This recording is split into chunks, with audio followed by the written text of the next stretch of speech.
Hey, welcome to episode 5 of the Route 1042 podcast. I'm Ryan, and with me today is Lauren Heller. And ladies, we are going to help you with your friendships. We want, at the end of this podcast, the goal is for you to know how to make friends, where you can start, and some of the benefits of making friends. Now, we had a podcast for you guys. So, guys, if you want to listen to this, you might find some benefit to it.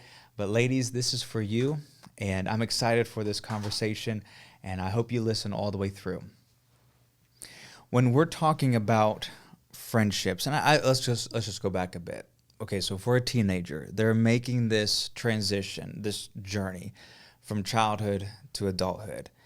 And probably the last thing that they think about that needs to change is how they make friends. So they're really quick to change their hairstyles, hair color, their own style, their own favorites of this and that, and change boyfriends. And they can make some of these external changes rather quickly and freely on their own when becoming an adult. But friendships seems to be that one major area that can either make this transition a nightmare or this transition a memorable time. We've already been talking about this, but I think it's worth repeating about the difference between having friendships as a kid, let's say a 6-year-old, and having friendships as a 16-year-old. Would you talk about that, about kind of the difference between what a young lady experiences as a 6-year-old making friends and as a 16-year-old? Yeah, I mean, I think, like a little bit we were talking earlier, I just think as a child, we think like children. It's very simple. Everything is simple. It is this person likes the same things I do. We share our crayons. We eat lunch together. It's very, very easy.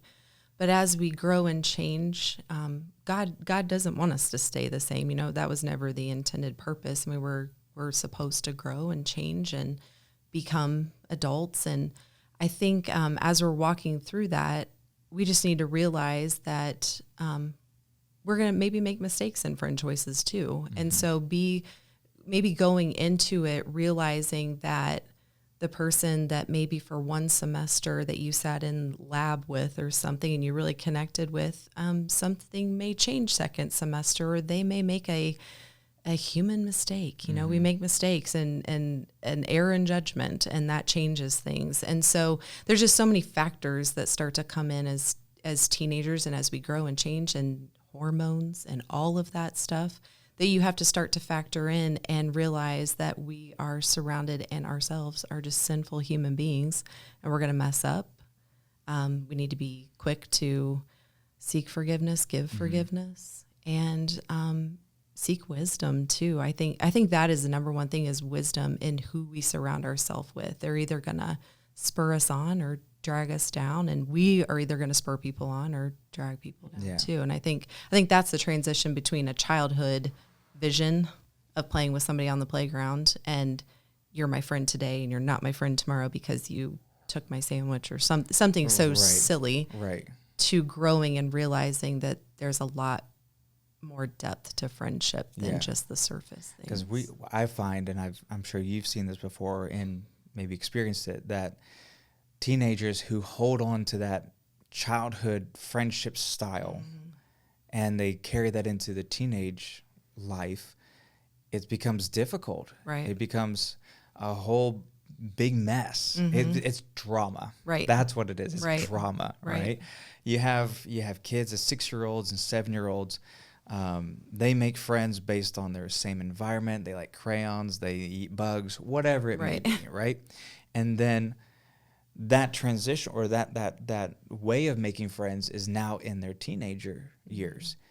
Well, there's like you just mentioned, there's so many more levels to a person now than there was when they were 6 years old. So the way that we make friends and our expectations of those friends, that has to transition. It has to develop and grow because there's so many more factors involving in making these friends.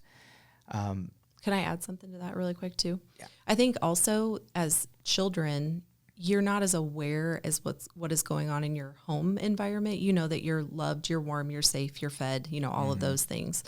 As a teenager, I think you're a little bit more aware of your home environment and what goes on in there. And so we also have to be sensitive too that we may not know what is going on in our quote friends' homes or the things that they're experiencing on a day in and day out basis that may cause, maybe some of the reasons why they act or react the way they are. So that's another level of those different things that not only them as a person is changing, but their environment all around them is changing as well. Yeah, too. I think we would really need to help them define what is a friend. Okay, so as a friend and as a kid, it's the same person you go to the playground and eat lunch with. It's everything is, you like everything the same. Everything's the same. You like it. And then as life gets more complicated and teenage years come, so many more layers and so many more contributors into your life. If we hold on to that same way of making friends as childhood and just think, well, as long as we like everything, then we're going to remain friends. But as soon as there's, something contradictory, then we're no longer friends. Right. But what is a friend? So I think where that line of thinking, if it doesn't grow and change as a child grows and changes, you run into those problems of realizing that a friend is someone that's not just going to tell you what you want to hear, that you're not going to agree on maybe the trivial things. I would say the core things you want to have a commonality or it's probably not going to go too deep or too far. Right. But I would say for me, I think the biggest thing when I was a teenager was trust. When I was a teenager. And I would say that that's different now. I think, yes, you need to trust your friend. But I think back then I wanted trust in a friend because I wanted to tell them things and them not tell other people. And it was like a secret keeper kind of thing. But as you grow, you realize that is not the importance of a friend. Because if that is really what your relationship is based upon, you might want to question that too. And what is the purpose in your relationship? So I thought about this and I really think that number one, it's wisdom. I want people in my life, whether we be the closest friend or it's a friend that is as a work friend or something like that, that if I'm doing life with this person, I want them to be wise. I want them to be able to come to me and say, hey, I'm seeing this going on. Is there something, that could maybe call me out on something or at least be approachable, and say, I know you well enough that it is something going on. Do you want to talk about something, whatever? I would say, and especially as a believer, if we've got believer friends, close friends in our life, we want them to be full of God's wisdom, to be able to impart that back and forth. But then definitely the trust aspect of that. But I think too, just knowing that it's somebody that you can rely on, knowing they are a sinful human that is going to mess up. We're going to mess up, all of that thinking, but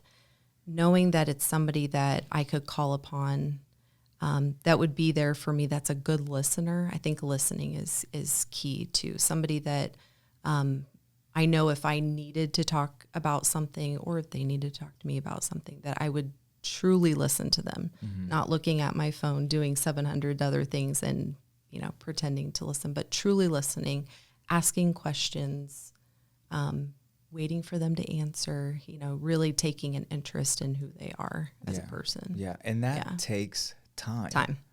Yep.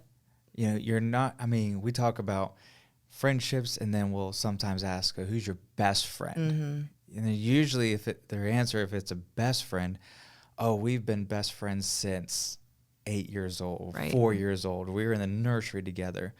There is that aspect of time that teenagers, both guys and girls, need to understand that it has to be infiltrated in order for you to make friends, right. And to know, okay, who are my just acquaintances, or is this just a great interaction, or, are these my true friends, or these are friends I can rely on. These are friends that I want to have. But we're so quick. We want everything to be fast. We want everything to be now. I want to have friends 3 days after being in youth Right. group. I want friends 2 weeks after being in school. If not, I'm going to hate it and it's going to be dumb and on and on and on. Right. There is that maturity that says this is going to take some time. Mm-hmm. And I don't know what your teenage years were like. I don't know if it was a public school or a Christian school. When did you start to see friendships, we would say friendships, develop into your life as a teenager? Well, I went to a public school. It was a great school. It's kind of a smaller school, but I would say that, probably about late middle school when I had friends before that. You know, we kind of did that playground thing together, you know, just the commonalities, we were doing the same thing, liking the same thing. But then when sports and interests, extracurriculars enter into the game, I would say that's when you kind of start to see the divide and the cliques, if you will. And so I think it was late middle school, freshman year. And I feel like that is when there were maybe a core group of people, but kind of like I'd mentioned to you earlier, I am not sure that they all had my best interest, a good interest. And that's why I'm not quick to say that maybe they were friendships more than just we were all doing life together and we were all in the same places, but boy, we made really dumb choices and mistakes and all those things. And at the end of it, after all was said and done, and differences in our life, whether it was location, marriage, you know, all these things, I'm really only close with one person From high school. Okay. Yeah.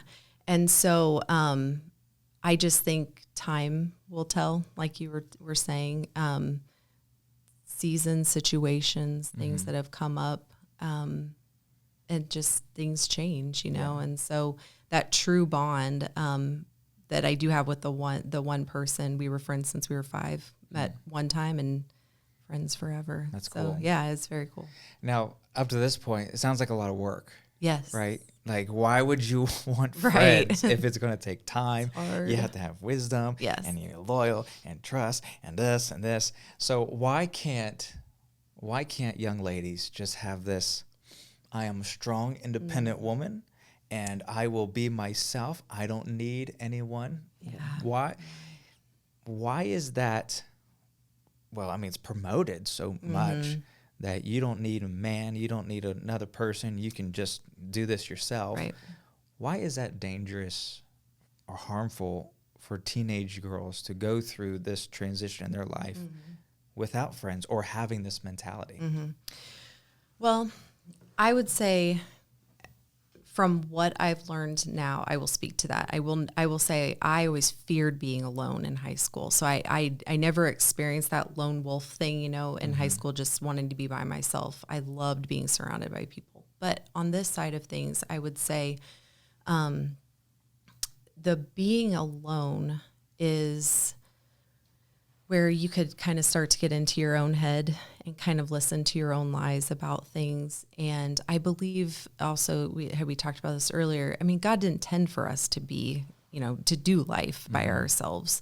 And so I think being alone, you aren't as effective. You can't, there's things that God has set apart for us to do to affect other people's lives and to be, you know, I tell my girls all the time, if you want a friend, be a friend. I mean, you need to go out there and put yourself out there, and you never know what stage of struggle that somebody is in, or they're the new kid or whatever. My kids were the new kids a couple of times as we changed churches and did things like that. It's hard.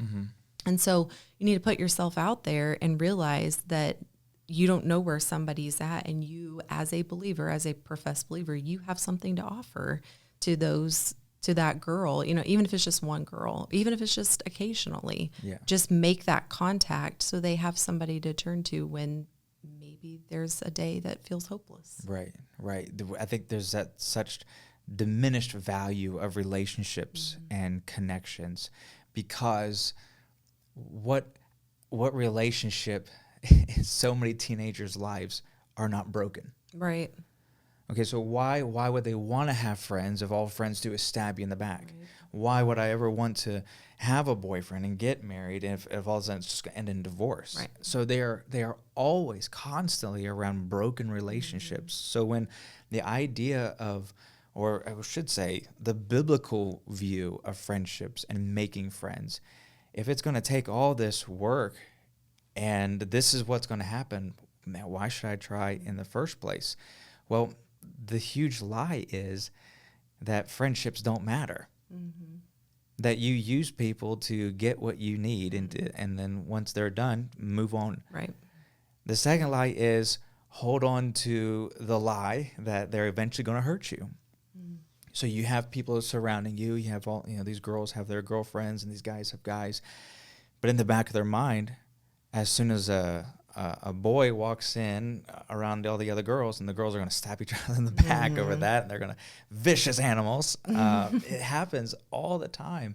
And I want teenagers, both guys and girls, to know that you were made to be connected to people. Right. Like, and as you stated, God did not make us to be alone. Right. We weren't meant to be alone. Mm-hmm. It's a part of our design to have that relationship and have that connection. Mm-hmm. And when social changes and family changes and school changes and all these other changes take place, it's easy for that part to be the last thing that we care about. Yeah. But God emphasizes friendships over and over and over. Everywhere he went, right. He was busy making Absolutely. Friends. And you know, it didn't turn out great all the time. Right. Yeah. Like, spoiler alert. Yeah. He dies. Yep. But he does rise again. Yes. Amen. But no matter what city he was in, mm-hmm. no matter what country he was in, no matter their race or ethnicity, he was always about making friends. Right. And it was the same method over and over and over again. And there were people who just didn't like him. Mm-hmm. And we can't, and maybe you could speak this better to the young ladies, we can't keep that fear being that, we can't keep that being the thing that keeps us from making friends. I don't know what I'm trying to say, but maybe you can say that a lot better. Well, I was going to say fear, and I don't want to bust into song here, but it is a liar, you know, it really is. And that is the devil's way of keeping us rendered useless, you know, is to put fear inside of us. So I would say to the girl that says, well, you know, what if we become friends and she backstabs me? She does this, she does that. I say, well, what if she doesn't? Mm-hmm. What if there's this amazing, incredible lifelong friendship that's waiting for you? It's going to take work. It's going to take forgiveness. It's going to take constant effort. What if it's the most amazing thing and in a gift in your life, and out of fear, you're not going to pursue it? Yeah. And fear is the number one thing that stagnates any sort of progress. Absolutely. You know, we want our teenagers, both in the church and outside the church, whoever listens to this podcast, we want them to develop into positive, contributing members of society, and ultimately sons and daughters of the King. Right. And if we constantly are holding on to this fear, we'll never make it. No. We'll never make it. Which is exactly where the devil wants us. Right. As they're making these changes from childhood to adulthood, some of these changes, a lot of these changes are physical. Mm-hmm. And can you speak on how changes physiologically affect changes socially? So the things that they go through in their own bodies, how is that affecting their relationships socially? Mm-hmm. Because what's happening, and as you're thinking about that, what's happening is confusion. Mm-hmm. It's the very first thing is confusion. Mm-hmm. Once you reach these ages of between 11 and 14, 12 and 16, whatever it may be, you enter into confusion. You Yeah. don't know your personality type. You don't know your own body. You don't know what's happening. You're trying to Right. make sense of the world, and all of a sudden you're overloaded with information from school. School is hard all of a sudden, Yeah. and then you get information from family and information from social media. There's so much confusion. But at one of the foundations is there's a change going on in their bodies, and that I think it needs to be addressed. Yeah. Because if we ignore that, then that contributor to the confusion can put you into the wrong pathway of Right. thinking. Right. So would you speak on that? Well, I'm not a doctor. Well, for this But podcast. for this podcast, no, I guess personally speaking, and having had kids and stuff and watched that happen, I would say again, we have to understand that God made us to grow and to change, and that includes hormones and physical things. I mean, this is what has to happen in order for girls to go on and become mothers. I mean, to prepare their bodies to do that. So I think they have to be informed properly on how all of that change takes place. And yes, there's so much thrown at them. I cannot even imagine being a kid right now, especially in school, like going through all the different outlets of communication and social media and all this stuff, just throwing all this stuff. And now you throw in the idea of transgender and all of this that just further confuses everything. And so, I mean, I guess my answer is kind of simple in that is that know where you're being educated. And I know as a teenager, I know that, I mean, that can be maybe a difficult answer because you're looking to be educated and maybe don't always know where to look. But I would say, I mean, a solid Bible-believing church with solid people in there can steer girls and guys alike in the right direction, because I'm not sure that I really trust our schools and other, definitely not social media. I mean, you have to know who you're listening to. And I mean, it really goes back to the basics of the Bible. I mean, God created us. He created us perfectly, knit us together for a purpose, And so I do think that there's a point in understanding that some parts of a week or whatever, you feel like you're losing your mind and, hormones are going crazy. I think you understand that's normal. I mean, that's totally normal. And you need to be able to talk through that with somebody. I mean, I would even encourage like a teen girl to find a woman in her life. I mean, maybe that's in her, mid-20s, somebody that's just a step above her that can walk her through and say, look, that's the way it's supposed to be. Yeah. It's normal. You're not losing your mind or anything like that. A confused teenager, whether it's a guy or girl, yeah, following or getting advice from another confused teenager is possibly the worst thing that can happen. The worst, right? Yes. I mean, the Bible says it's the blind leading the blind, right? And though hand join in hand, they shall not go unpunished. Yeah. Okay, so if a teenage girl is finding solace in other teenage girls who are going through the same thing, they're going nowhere. Right. They have to have direction. They have to have guidance. Yes. And God has set in structure, which unfortunately our society doesn't cultivate that structure of a father and a mother and a home. But he's also set up the structure of the church. Right. And I'm glad you mentioned that there are churches out there who have godly women, who have pastors' wives who can pour into these young ladies, who can help them. Right. And that's something that I want them to hear loud and clear, is that you can be helped.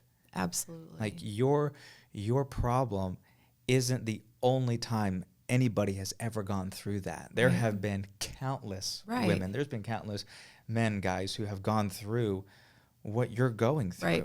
And it is so important. It is so important that as they are changing and developing and their personalities are sometimes feels like it's switching on them. Yeah. That you find somebody right. that, even though you may not say, I'm struggling and I need help, but somebody that you can look up to, somebody that you can glean from.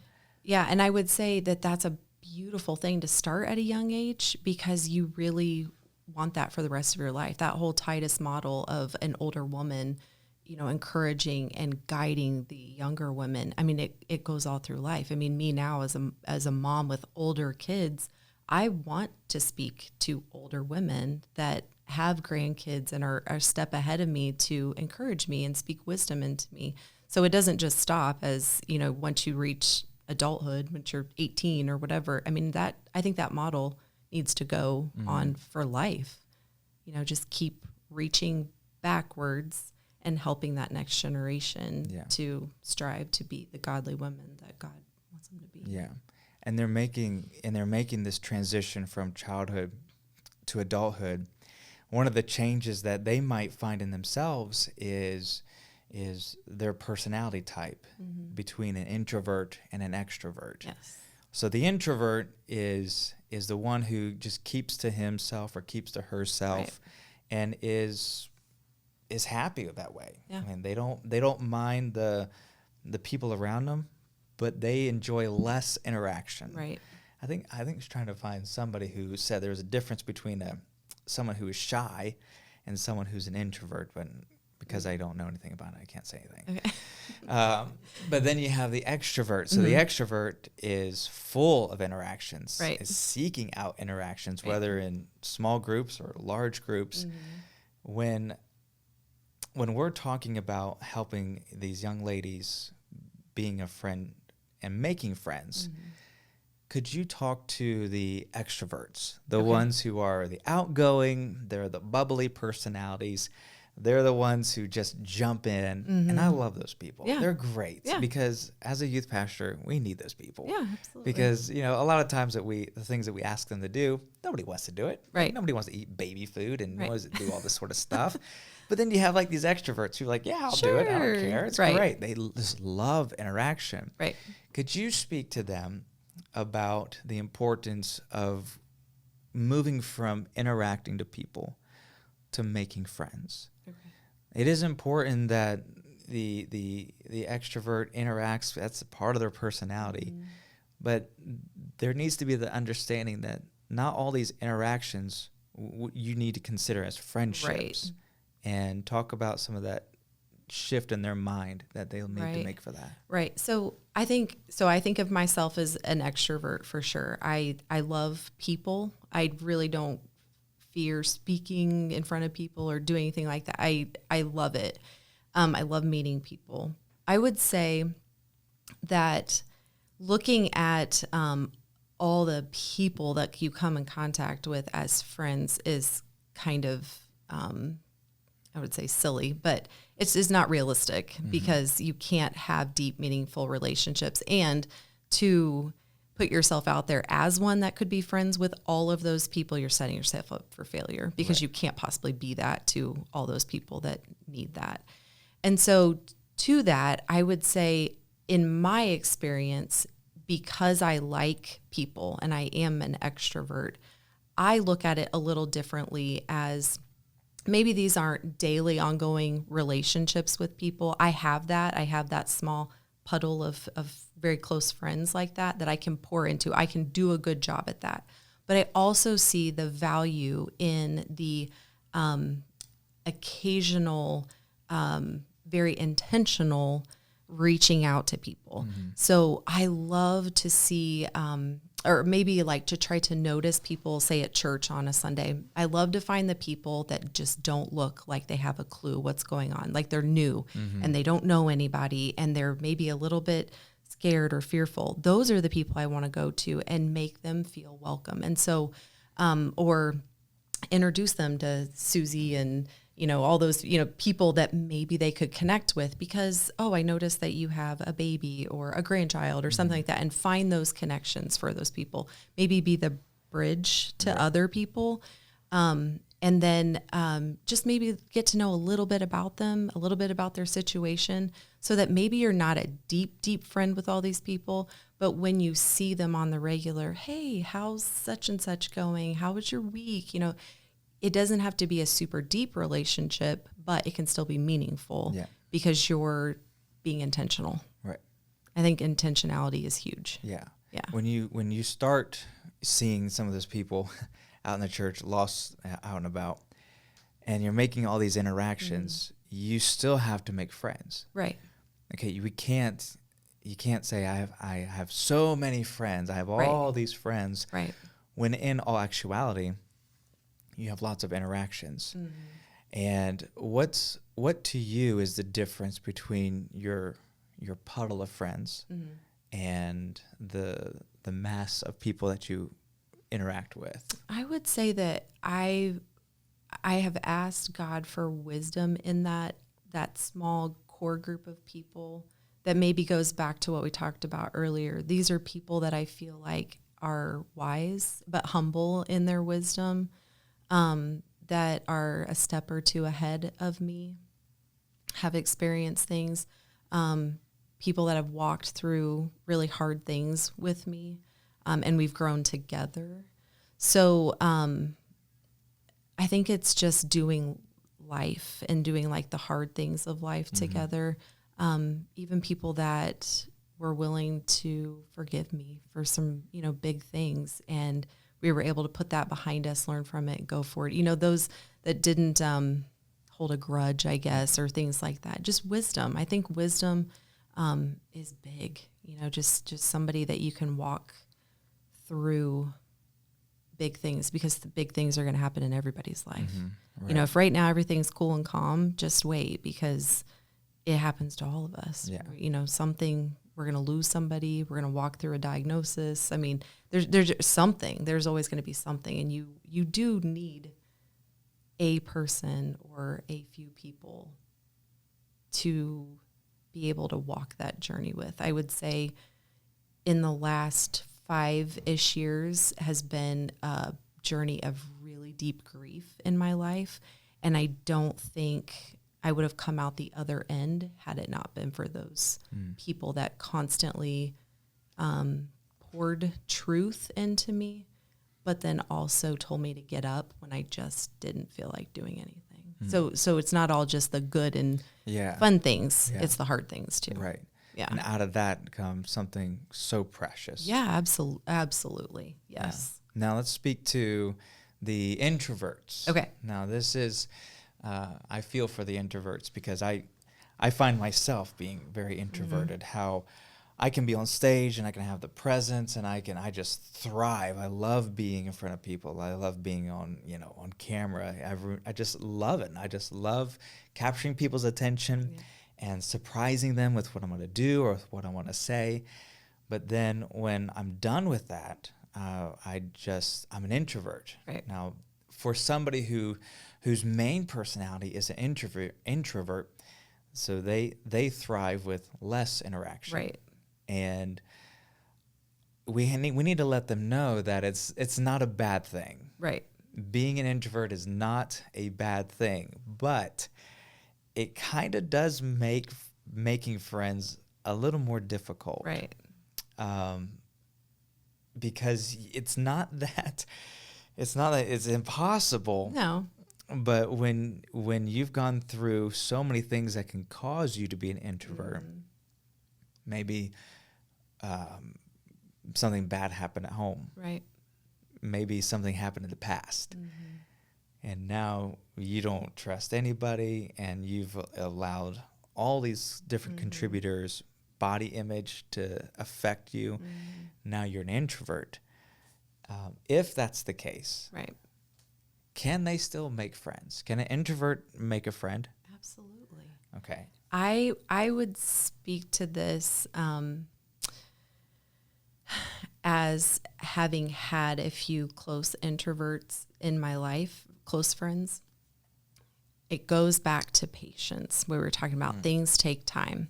And so like you said, we don't know what these people have walked through that's made them this way. I mean, typically there's some kind of a reason that they're not, willing to put themselves out there and maybe even be laughed at because, they're being silly or whatever. There's a reason for that. And I think we have to be patient. But if we know that God has put us in their lives, I think that there is a benefit to being patient with them and allowing them maybe to even be in that place where they're at a little bit, but nudging them. Yeah. Hey, would you talk to my other friend? You know, she's going through it, and try to build it even as a one-on-one. Maybe they will never get to the point where they want to speak in front of a crowd or be that ultimate extrovert, introvert person, you know. But I feel like as a person in their life that we can kind of nudge them even in that little place that they're in. And if they know that that is their tendency to be an introvert, to be a more quiet person, as a believer, I would say to that don't get super comfortable in that, because then you're rendered useless again. I think maybe there could be some voices of, well, what if you don't say the right thing, or what if you mess up, or this, and all these doubts come in your mind. Well, then you are doing nothing. You're not effective for anything. So, and it doesn't always have to be a speaking thing. I mean, maybe you write cards and letters of encouragement and love. I know there's people in my life that write beautiful things, but to speak face to face, it just makes them panic. So use your gifts. It might not be a out and about there kind of thing, but use your gifts the way that God intends for you to use them. Maybe in that way, it might be a little bit more quieter, might be a one-on-one thing, but that's okay. But use them. Right. Don't just sit there and say, that freaks me out. No, I'm okay here by myself. Right. There is a personality behind the introvert. Right. And if being the introvert, I know there's many people in our church who are introverts and they thrive as that. But the difference is that their personality still comes through. Because if an introvert doesn't, what happens is they become lonely. Right. And loneliness is where the devil wants you. Right. That's not a good place. So for the young lady who gets on the bus and she sits right up near the window, doesn't say anything, and she just claims herself to be an introvert, so that means I don't do anything. Right. Don't listen to that. Right. Right? Don't let your personality be shut down and kept in that prison. You being an introvert is an okay thing. Absolutely. It just means you're going to have less interactions. Right. So that means it may take more time for that artistic person to interact with you, or the drama person to interact with you. Might have to be a little bit more creative. Right. Yeah. Yeah. If your personality, let's say if it's a young lady, if her personality comes through when somebody talks about, what's that famous board game? Monopoly? That's what I was going with. Monopoly. We can go with Monopoly. I'm Life? Dungeons and Dragons? Dungeons and Dragons. Maybe that's your game. Whatever it is. Okay. If it's a Monopoly or Dungeons and Dragons, okay? You know that's going to be weird if you're just super extrovert about Dungeons and Dragons, okay? And so the introvert is going to keep that. And if that's their outlet, if you give it enough time, somebody else is going to talk about Monopoly. Somebody else is going to talk about Dungeons and Dragons, whatever it may be, or art, or fashion, or whatever it may be.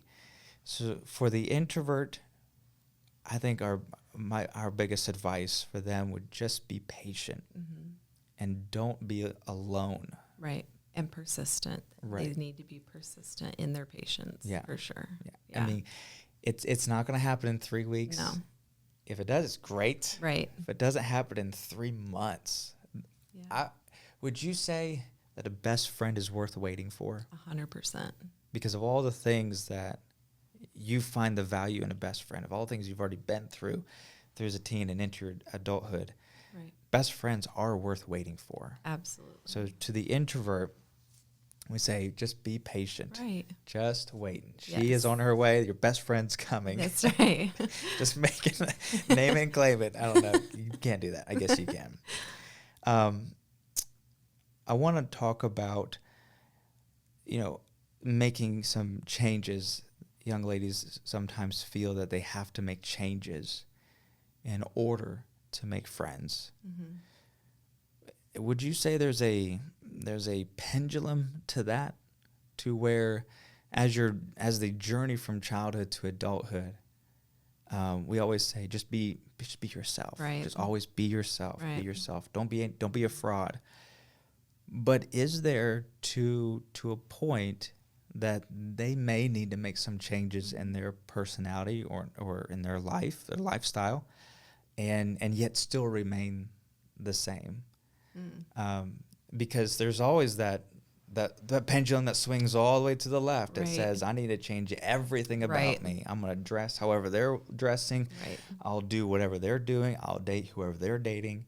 And then there's the other pendulum that swings to where they don't, I don't want to say change, maybe adapt better to their culture and to their environment, and yet staying true to their personality.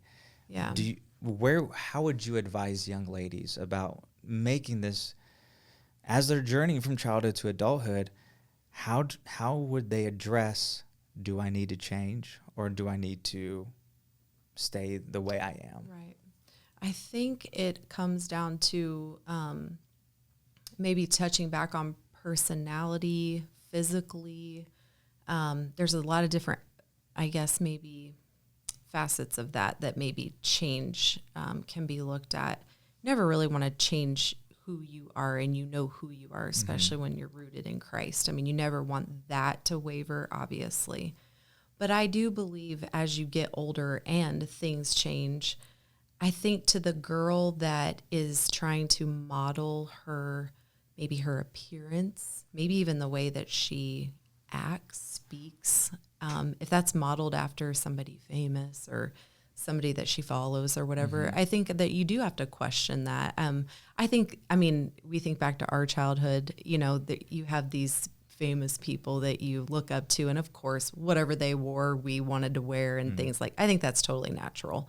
But as you grow and you mature, you realize that we are uniquely made, and I want to be that unique person. I have unique gifts and things to offer this world. And so, yes, I think drastic changes in our appearance and things like that, just to be accepted and to fit in and to feel like you would be liked, obviously is red flag.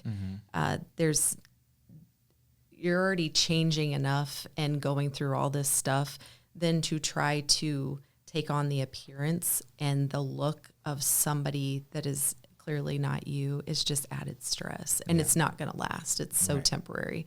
You're either going to have to keep dyeing your hair or keep, doing this or whatever to maintain that. And it's not natural. Yeah. So it's a lot of effort. It's a lot of struggle. But I would say if there are things that God is bringing to your attention, maybe in the way that maybe it's anger, maybe it's I'm not sure other examples, but just personality maybe type things, or things that on a daily basis that at the end of the day you're like, I really wish I could just stop doing that or stop reacting that way, or that doesn't benefit anybody. Whenever I'm around everybody else, that seems to drag everybody else down. I'm not positive in this or that. I want to be more positive. I think those are absolutely good things that need to change. If God is bringing that to your mind over and over, or you have that good friend in your life that says, man, don't look at it so negatively. Maybe it's a good thing. You if you hear those repeated things coming at you, then I think that those are worth listening to. Yeah. And you need to take those things to heart and work on those and realize those are not going to change overnight either. Right. Those are things that are going to take time. Yeah. Maturity is a process. Yeah. I think it's a lifelong process. And for sure. Right. It affects your personality, and in maturity will say, it's time for me to stop dressing like a child. Right. It's time for me to stop talking like a child. Right. Paul in the New Testament said, I spake as a child, I acted like a child, I did all this as a child, but when I became a man, I put away childish things. Right. And that process of becoming is a process. It's diagnosing, okay, did I just sound like a child there? Did I respond like a child? Am I wearing this because it makes me feel like a child, or am I dressing like a child? Right. Is this, on and on and on, and all these aspects of the teenager's life is is the part of the process of maturing. And as you mature, you're going to find friendships or interactions at that same level. And they should be progressing with you. Absolutely. And when you find that, okay, this person's growing as I'm growing and I'm developing and they're pushing. I had this best friend in college, and he was that for me. Seemed like he was always pushing me to be more godlier or godlier, godlier, more godly, better Christian. Something. He there you wanted go. me to be a better Christian. Better.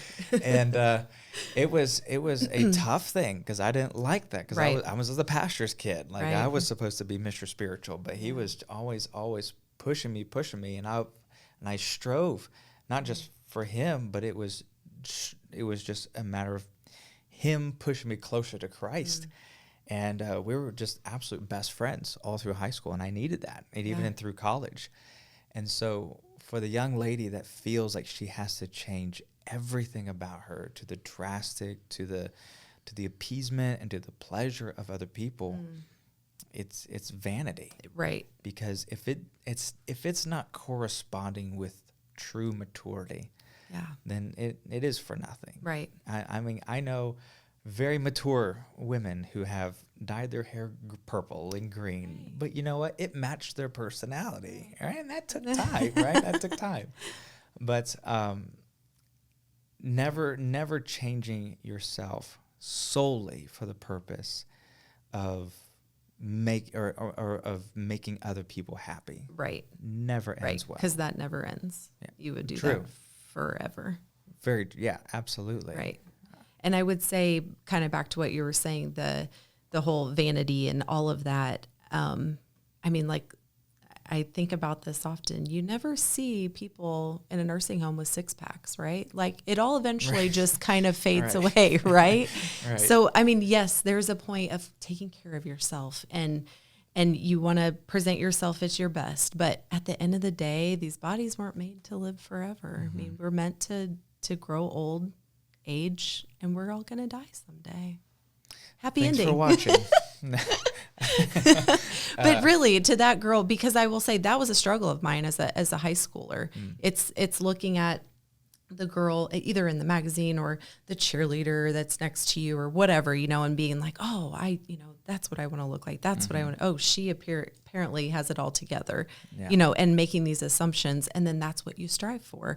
It's exhausting because it's every day, never ending. And then where's your mindset? Yeah. That's where your mindset is, and missing out on all the opportunities and the things that God's laid out for you because you're so focused on this earthly image and chasing after the wind. That doesn't last. Yeah. Solomon spoke plenty on that. Right. That there's so many things in life that we strive for, and all of it is going to end in vanity. Yep.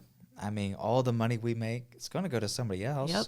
All the cars that we have, it's going to go to the junkyard. That's right. We bought this house. Well, somebody else is going to live in it someday. Right.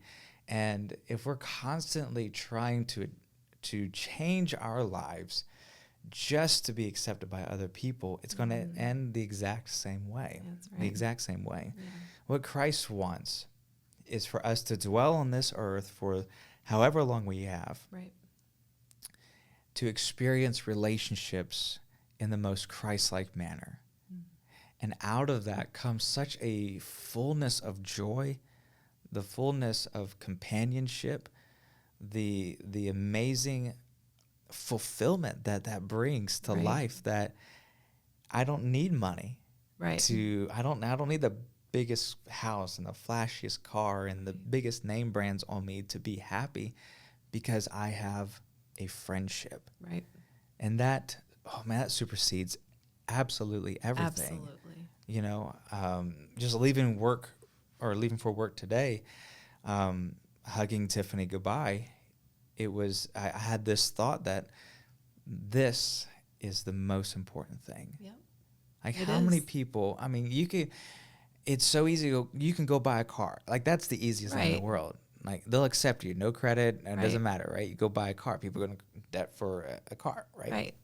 You know how hard it is to find a life companion Oh, who knows everything about you and Right. still loves you, Right. but the treasure that it Yes. is. The Bible says, who can find a virtuous woman? The answer is those who have found a virtuous woman. And how does that happen? It starts by taking a biblical view of friendships, Right. understanding the different contributors in your life, knowing who you are in Christ, Right. understanding the value of time. And as we've kind of culminated to this point, it's a very difficult question to answer, but what are some practical steps that a young lady can make into making friends? If she's about to go into youth group for the first time, or she's moving and she's going to be starting a new school soon, or she's already almost done with the school year and realize I don't have any friends, and next year I'm not going to have any friends. What would be some practical applications for them, maybe them personally, but also for them socially, on how to make friends? Well, I would say number one is prayer. And I know that might sound simple to the believer, but honestly, I think taking this deep desire that this girl has for friends, in prayer, the Lord hears that. And I do truly believe that God would provide people in her life that could speak into her life and become a friend. I've experienced it in my own life when I've asked for things in a friend. I feel like maybe not immediately, but in time they're there.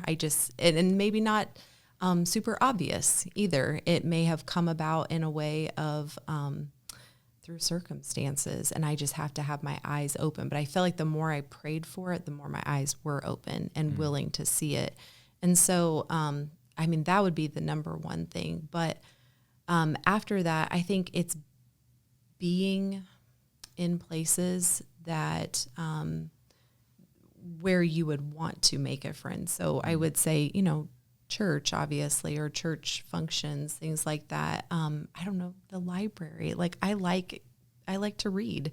And so, maybe in a book club or, common interests, like things like that. I'm a hiker. So maybe finding somebody that maybe together you don't have a whole lot of words, but you love the outdoors. Maybe you love to just sit in the awe and the beauty of what God has created. Find people that with common interests, I don't know. I don't think it needs to be difficult, and there's plenty of people around. But I do think, too, praying for discernment. I think discernment is key. Not everybody needs to know all your business. I think when you think of a friend, you're like, I need to find that person that I can just tell them everything, and and I can trust them with everything, and they're a vault. They'll take it to their grave. They're not going to tell it. No, yes, there is an element of that.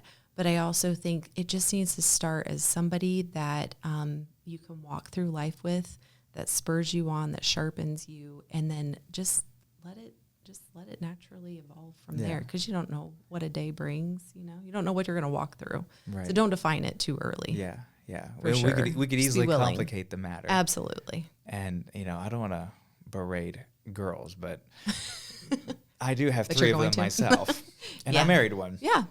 They have a tendency to overthink some things. Absolutely. Overcomplicate the matter. Okay. And to hear that the matter of prayer is priority. Key. Yes. And where you find yourself is very, very important. Right. If you want to find good friends, find yourself in a good place. Yes, absolutely. And if you want to find bad friends, you'll find yourself in a bad place. Yeah, absolutely. And I think that's common sense. Yeah. It's not that you're a terrible person if you don't have a friend now. No. And it's not that you there's something wrong with you if you don't have a friend now. But it's a matter of you do have to take this personal responsibility if you want to make friends. Right. Christ has made you relational. He's made you with the ability to connect with people. He's placed you in the society that you're in, the culture that you're in right now. There is a group of friends. There's a best friend waiting for you. So whether it's the extrovert, whether it's the introvert, or maybe a mixture of the two, as Lauren said, make your friendships a matter of prayer, and then make sure you're in the right place. Make sure that you're around the right people, find the common interests, and you will be amazed. Mm-hmm. I know they'll be amazed of who God brings into your life.